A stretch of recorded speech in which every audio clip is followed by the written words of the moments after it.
knew, as we knew him well, and his sister was one of the members of our community, Sister Mary Ann. So as a young sister, I always heard stories of what Blase was up to. And then a couple of years ago, I had it was a few years, but after the bus started in 2012, had the honor to be on his radio program. And we had this great conversation. And we got to talk about, well, we talked about U.S. politics and the struggle for income inequality in our country, and then we got off on worldviews and perspectives, and well, the radio program was over, but we kept going. And then we had to get out of the studio because somebody else was coming in. And it was so energizing. And this look of engagement, mischief, pushing the limits, exploring the unexplorable. There was never, at least in my limited experience, never a topic that couldn't be discussed. And that freedom of exploration, I think, really goes with this theme that Rochelle and Chris, you created about the role of the center, this center, as containing the sacred where there need not be fear. Need not be fear of the topics talked about, need not be fear of each other, need not be fear of what goes on outside these grounds. Now, I live in Washington, D.C. I work in federal politics, and I know a little bit about fear. But as I pondered what this is for Holy Spirit, I realized that I think at the heart of this is about a safety, a confidence, a faith rooted in a divine that knows that we are all creatures of the divine. No one is left out of the divine's care. So I thought that I would share with you a real life example from my life about the challenge of working in the interfaith setting. Rochelle mentioned that Network was my organization that I led for the last, I can't believe, 15 years or so, 15 and a half. But who's counting? But what I realized was that our organization was founded in 1971, opened our doors in 72 by Catholic sisters, to be a network of Catholic sisters around the country. They said, we don't need a new organization, we just need to coordinate, connect. We need a network of us to lobby on Capitol Hill. But you know what? The Holy Spirit, our community is dedicated to the Holy Spirit. So, and those of you that don't know, this chapel is all about the wings of the Spirit, and the lights are all about the fire at Pentecost, that everybody has a little light over them. So we're in the midst of the Holy Spirit here. And so what happened was in 2010, I had written this thing called the Nun's Letter that was critically important for the Affordable Care Act to get passed. It's not perfect, but it's a heck of a lot better than what we had. And I got kissed right there by President Obama in gratitude. And didn't wash for a very long time.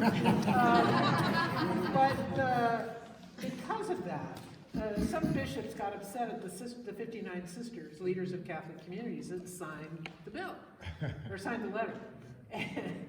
And so they were giving him grief. But I called one of the sisters to make sure her community was okay, because her community wasn't being allowed to use the parish to have their social justice day. And she said, oh no, it's fine. The UCC folks opened the doors. It's fine. And what she said was, don't worry, Simone. What happened was, the boys, in the healthcare fight, the boys played the girls. And for once, the girls won. And the boys are upset. But what happened was, 2 years later then, you remember this unpleasantness, some of you probably heard about, it was in the news, when the Vatican went after Catholic sisters, for not being faithful, that we promoted radical, well, what they said about our organization was that we promoted radical feminist themes, incompatible with the gospel. we work too much on the issues of poverty and not enough on gay marriage and abortion. Well, our mission is to work on the issues of poverty. So all I could think was, well, badge of honor, they noticed how much. But what happened was the Spirit used that experience, that moment, that engagement to push us out of our Catholic confines to the reality that it's much bigger than that. So while we couldn't go on Catholic church property, we went to the Unitarians, and we went to the UCC, and we were in the Lutherans, we were at the synagogue. I spoke with 1,000 Reformed rabbis. I've been at the mosques in several places, all because we weren't accepted back home. But the gift that was given was that it opened our eyes and it opened our doors in an entirely different way, so that our organization is no longer the Catholic Sisters organization, though we do have nuns on the bus, which is just too much fun to talk to us about it afterwards. But I mean, that's just fun, but it does politics. But the thing that happened to our organization is that we realized it changed from being Catholic Sisters to being rooted in Catholic social teaching, open to all who share our passion. And isn't that what happens here at Holy Spirit? It's rooted in a faith tradition, but it's open to all who share our passion. Now I want to share with you, though, that this road is not smooth. It sounds lovely on a Sunday afternoon, on a gorgeous day outside, and we sing "There is a Longing in Our Hearts," and oh, it's wonderful. Let me give you Exhibit A. I'm part of a Auburn Seminary, is a continuing education seminary out of New York City. And I'm a senior fellow at Auburn Seminary. And they have this theory, their theory of change is that our nation will improve when faith leaders stand up. So they're trying to encourage faith leaders to stand up. So in our organization, our faith group, our senior fellows, we have Christians, fairly mainline Protestants. We have progressive evangelicals.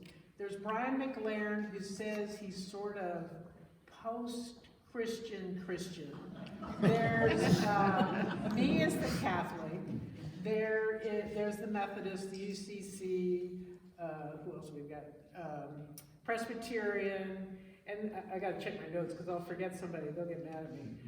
Bishop Yvette Flunder heads a Baptist denomination out of Oakland. It's an international group. Bishop Minerva Carcaño is a bishop in the Methodist Church. Then we have the Jewish folks, Sharon Brous, who heads ICAR here in Los Angeles. I almost said DC, where am I? In Los Angeles, Jill and Stephanie, other rabbis. We have Muslims, Linda Sarsour and Daoud. We've got Sikhs, Valerie Kaur. We have Buddhists, Angel, Kyoto Williams. We've got everybody. And we loved being together the first 2 years. It was really sweet and really kind and really nice. And we loved each other. And then there was some problem with a bit of an Arab-Israeli-Palestinian issue. Kaboom. And then there was the poor Methodists struggling how to integrate the issue of gay and lesbians in the community, and Minerva trying to be faithful to the hierarchy that she's part of, and my beloved members of our group go ballistic. How could you be so dismissive of the gay and lesbian reality? Rah, rah, rah. And it's terrible when you do it on the internet. Emails just do not convey nuance. And then what was our third fight? Those were so powerful. Oh, our third fight was whether or not our gatherings should have a form of prayer because we all pray so differently.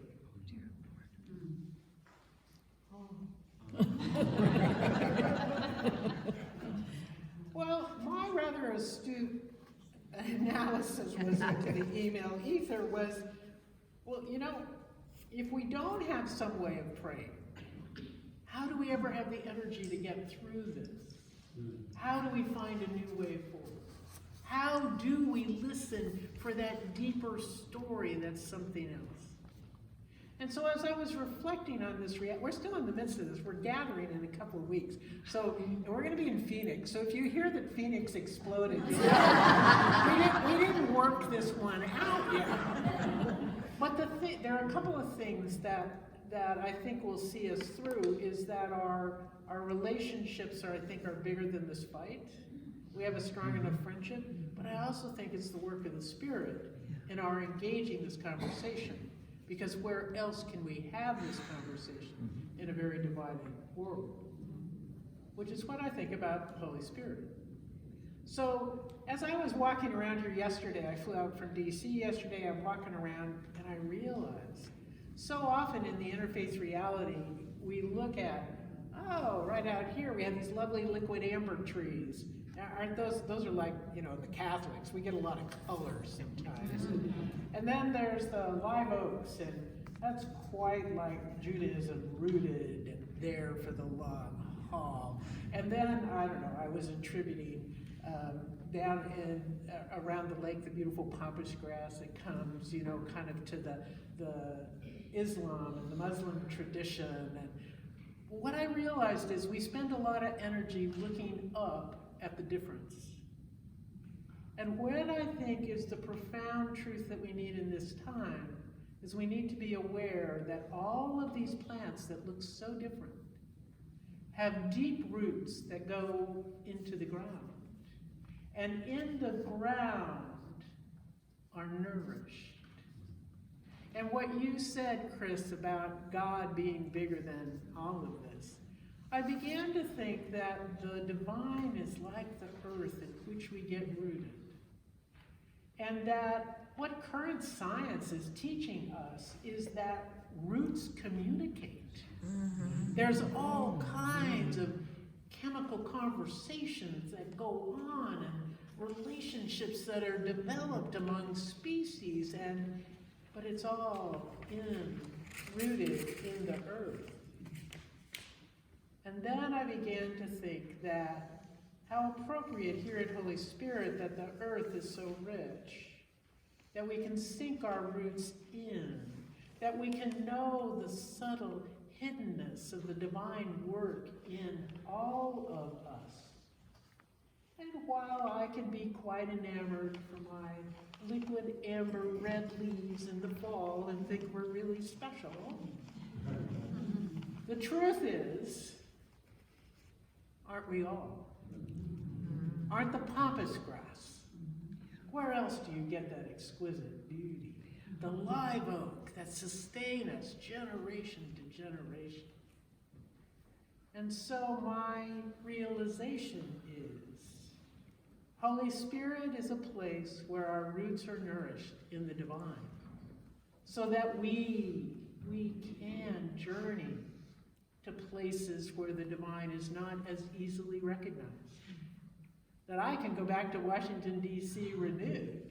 Lord knows it needs it, but I need it.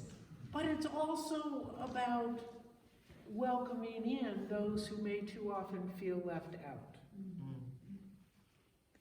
The divine here, this compassionate divine reality who creates us at every moment, we come to know in the contemplative silence, the contemplative presence, and the conspiring of breathing together.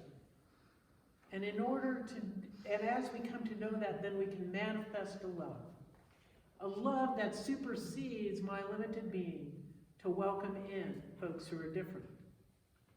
And so this love, I think, was quite at the heart of what Blase did in his work, because he was always about welcoming in, seeing the injustice, moving beyond it, demanding action. That was one of my favorites, was pounding the fist, we gotta do it, yes. But it was also evidence of holiness in how Pope Francis talks about it in last year's exhortation on holiness. Because the first thing that Pope Francis says is how we know we're holy, how we recognize holiness is in perseverance, staying with it, not giving up, knowing when we need help, knowing when we just need to enjoy our roots into the divine and just get a little nourishment. I have a peace plant in my office that periodically just kind of, peace plants? Periodically just kind of falls in. Whoops, I forgot to water. Don't you feel like that sometimes? Yeah. But perseverance will see us through in this. And perseverance, Pope Francis says, is about being willing to learn from each other. What a treasure. What a treasure today to learn from each other. Perseverance was at the heart of what Blase did. The second, Pope Francis says, is a sign of holiness, is joy and a sense of humor. Oh, yes.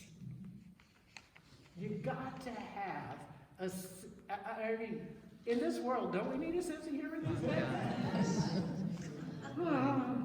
Will we live to November? I don't know. But joy and a sense of humor because we know our place in the universe. We know that we're grounded in the roots, that our roots go deep into the divine. We know that we're connected with each other. We know we're not alone. We know we're in a community of beauty all around. The third, Pope Francis says, in addition to joy and a sense of humor, is passion and boldness. This is not a time for halfway measures. This is not a time to think, oh my gosh, I have to be careful. No! This is not a time for being careful. We need people who are passionately rooted in this reality to speak up. Love up. Be in relationship. Be connected. Passion and boldness. The fourth, he says, and that's what today is about. Pope Francis says that holiness is about doing it in community. We can't do this alone. Only our richness as a nation, only our wealth would ever make us think we can do this journey alone. Jesus in the Christian scriptures is great. He sends the apostles out 2 by 2 because he knows it's inevitable that one of them's going to have a bad day. But he's got a better odds of getting the message out because not both of them will have a bad day on the same day, right? So we have to do this together. And finally, he says, Pope Francis says that holiness is about living in constant prayer. And I used to think as a young sister that meant being in the chapel room. No. What I have learned, it's about being engaged in the challenges before us. It's being engaged in this moment of struggle, of wrestling in our nation. It's being engaged in trying to find or have these transformative conversations. It's being engaged with my beloved Auburn Senior Fellows at our Phoenix retreat, where I know that inside my being, the message that I'll be sending up is this quiet little, help, help. And that is the essence of, for me, of what Holy Spirit nourishes and what Blase lived. And in living that holiness in the 21st century reality, Blase showed us a way to always work for justice, to work for the best of who we are as a world, and trust it, that these roots, even though they might feel a little dry sometimes, are always deep into the ground of the divine, where something surprising is happening.